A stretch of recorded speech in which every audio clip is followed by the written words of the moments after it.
দেখুন সব কিছু রেডি হয়ে গেছে, আলু মাখা হয়ে গেছে। এবার আলুটার মধ্যে একটু মটর দেবো, সেদ্ধ মটর। আর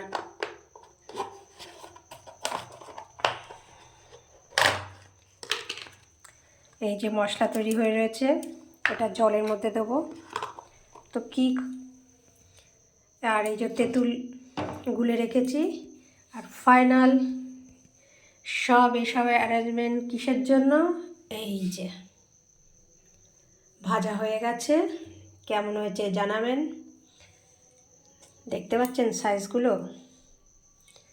তো কেমন হয়েছে অতি অবশ্যই জানাবেন। এক হাঁড়ি ভেজে নিয়েছি। যাদের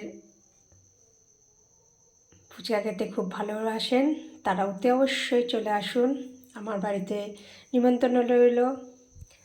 আর কেমন আয়োজনটা হয়েছে অতি অবশ্যই জানাবেন। এখনও এটা মাখা বাকি এটার মধ্যে, তো যখন খাবো, স্টার্ট করব খাওয়া, তখন এটাকে একেবারে মাখবো। তো কেমন লাগলো অতি অবশ্যই জানাবেন। টক জলটা একটু গুলে নিই। তো টাটা বন্ধুরা, যারা খাবেন চলে আসুন,